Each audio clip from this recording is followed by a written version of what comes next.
4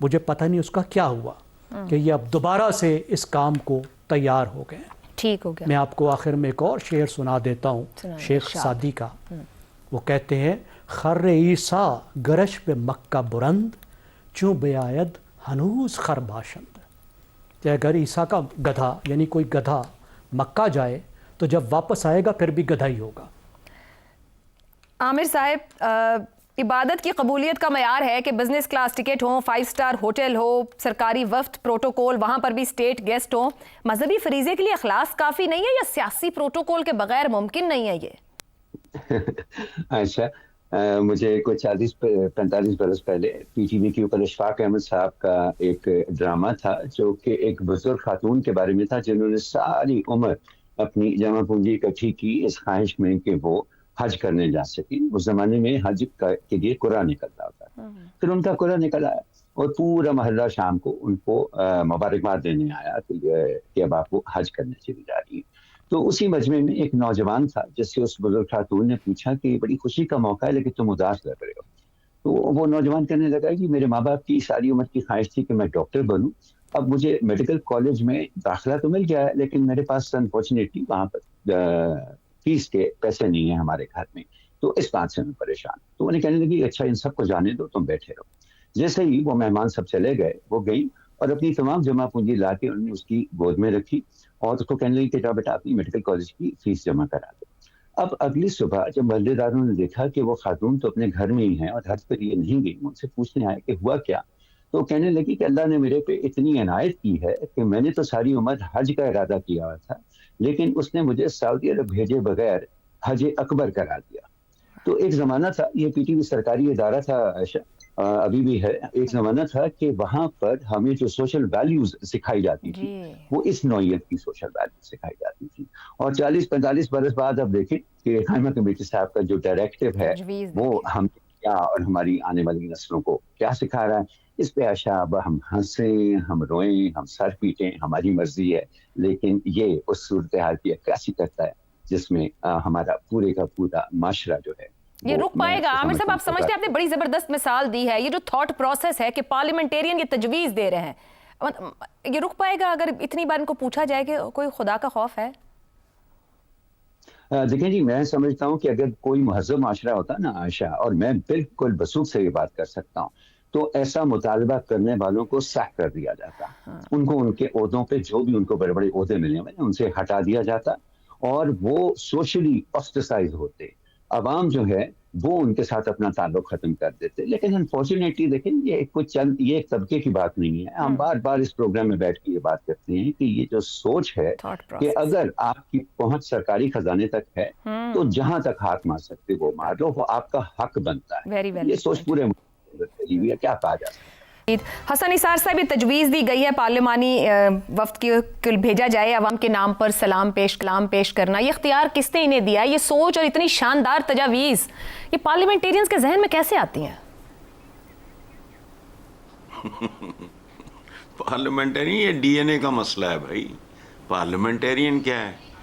اچھا، مجھے تو یہ سوال سنتے ہوئے اور جواب دیتے ہوئے بھی شرم آ رہی ہے، غصہ چڑھ رہا ہے، ہنسی آ رہی ہے. ایک سادہ سی بات ہے جو ساری زندگی نہیں افورڈ کر سکتا. یہاں بیٹھ کے دعا نہیں مانگی جا سکتی یا سلام پیش نہیں کیا جا سکتا. کیا گھٹیا سوچ ہے. اچھا، میں نے بے شمار، چونکہ میرے تو پتہ نہیں for more than 25 times I visited سعودی عربیہ، رہتا رہا ہوں وہاں. تو جس جگہ پہ جس ملک میں 2 نمبری اور ملاوٹ ہو ہر جگہ، خوراک سے لے کے دواؤں تک، تو عبادت میں کیوں نہیں؟ مجھے آپ لوگوں کی حیرت پہ بھی حیرت ہے. اچھا، یہ ابھی انہوں نے سنایا عامر صاحب نے پی ٹی وی غالب صاحب کا ایک شعر. اچھا، فہیم صاحب نے، اچھا زیغم صاحب نے جی اصلی شعر سنا. گو واں نہیں، یہ بھی غالب کا ہے. گو واں نہیں پر وہاں سے نکالے ہوئے تو ہیں، کعبے سے ان بتوں کو بھی نسبت ہے دور کی.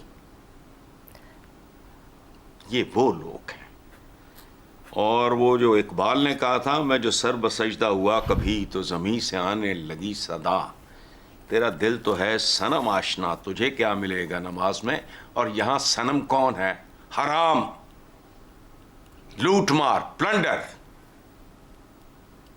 خدا کی پناہ. میں جانتا ہوں یہ کس سمت میں جا رہا ہے، لیکن یہاں تک پہنچ جائے گا اس کا مجھے ابھی اندازہ نہیں تھا. بہرحال ٹھیک ہے، اسلامی جمہوریہ اور پاکستان، ذرا لفظوں پہ غور کرو، پھر اپنے پارلیمنٹیرینز کی اور اپنی سیاست کی شہزاد صاحب اس پہ چڑھا. ٹھیک ہو گیا سر. شہزاد صاحب بڑی بڑی تجاویز جو ہے نا وہ ان کو پڑھتے ہوئے جیسے ابھی حسن صاحب بھی کہہ رہے تھے، میں بھی سمجھ نہیں پا رہی تھی. ہر پیپر میں یہ خبر آج کے تجاویز ہیں، کھانے پینے کے اخراجات قومی اسمبلی سیکریٹریٹ دے گا، ہوائی ٹکٹوں کا دے گا، سرکاری رہائش گاہیں ہوں، ساتھ بطور گائیڈ جائیں، طبی سہولیات بھی دیں گے. ایک قومی اسمبلی کیا کہیں سے کمائی کرتی ہے جہاں سے دیں گے؟ اور کیا پھر اس طریقے سے جانا عقیدت ہے یا یہ مراد یافتہ طبقے کے لیے ایک اور سہولت ہے؟ یہ کیا ہے سب؟ عائشہ، سچ ہے کہ اس معاشرے میں جس میں ہم رہتے ہیں سچ نہیں پنپ سکتا. نہ یہاں کوئی سچ سننے کو تیار ہے اور نہ ہی کوئی سچ برداشت کرتا ہے. دیکھیے، اس قائمہ کمیٹی نے سچ بولا ہے، اور سچ اس طریقے سے بولا ہے کہ وہ ایک ایسا کام جو کہ دہائیوں سے کر رہے تھے وہ اس کو سامنے لے آئے. انہوں نے کہا یار اس کو ایک کور دے دو، یار لیگل کور دے دو. ہم کر تو رہے ہیں. مجھے بتائیے کون سا ایسا حکومت پاکستان کا کوئی کارندہ، نمائندہ، کوئی گزرتا ہوا وزیر، مشیر، سفیر جو کہ اس علاقے سے گزر رہا اور اس نے وہاں پہ رک کے عمرہ یا حج کی سعادت حاصل نہ کی ہو. اچھا، اور یہ عمرے خاص طور پر، حج تو چلو میں نہیں کہتا، وہ زیادہ لیگل میٹر بن جاتا ہے تو اس لیے، لیکن کم از کم عمرے کی حد تک تو ان کا رہن سہن، ان کا کھانا پینا، ان کے ہوٹلز، ان کی گاڑیاں، ان کا طواف، ان کے آگے پیچھے جانا، ان کے ساری چیزیں جو بھی ہوتی ہیں، یہ سب کی سب حکومت پاکستان دہائیوں سے برداشت کر گزرتے جا رہے ہوں گے between Pakistan, Asia and America and Asia and London, رکیں گے جا کے مکہ شریف میں، جدے میں. تو یہ جو کور تھا اس کو انہوں نے کھول کے رکھ دیا. انہوں نے کہا یار یہ آپ اس طرح نہیں، دیکھو ہمیں اللہ سے ڈرنا چاہیے. اور مجھے یوں لگتا ہے کہ ان سے زیادہ، کیونکہ ان کے تو عمرے چل رہے تھے، یہ جو قائمہ کمیٹی والے، ان کو کوئی نہیں روک سکتا. جس نے کرنا ہے 10 دفعہ کرے، 3 دفعہ کرے، 4 دفعہ کرے. حکومت پاکستان اس کو سپانسر کر رہی تھی.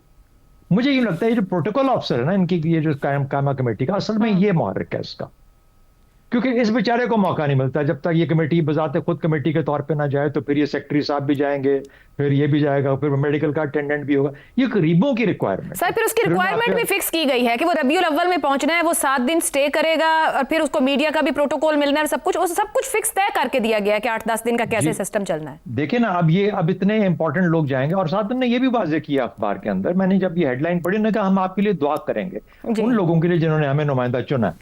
تو کہنے کا مطلب یہ ہے کہ ملک کے لیے دعا، ان لوگوں کے لیے دعا جن نے ووٹ دیے. تو اب مجھے بتائیے کہ اس سے زیادہ اب یہ سچ نہیں ہے تو اور کیا ہے؟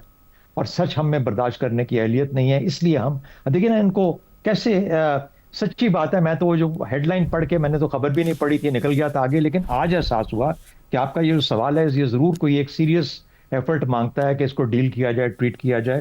اس سے زیادہ میں اور کیا اس کے بارے میں بات کروں آپ سے.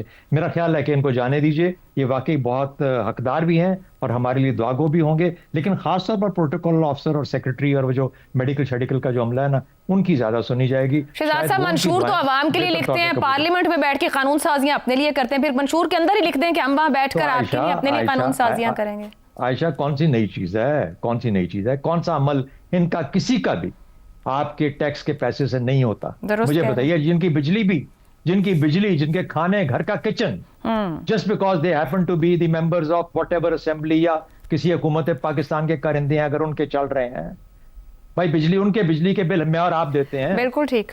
کیا باتیں کر رہے ہیں ہم لوگ؟ تو خدا رہا ٹھیک ہے، چلو سچ بولنے تو تھوڑا بہت سچ نکلے گا، پتہ لگ جائے گا حقیقت کیا اصل میں. شاید اسی سے لوگ تھوڑے بہت اور پیچھے ہو جائیں، کسی اور کی کوشش کریں کہ اگلی دفعہ نئے ممبر لے کے آ جائیں گے. چلیں.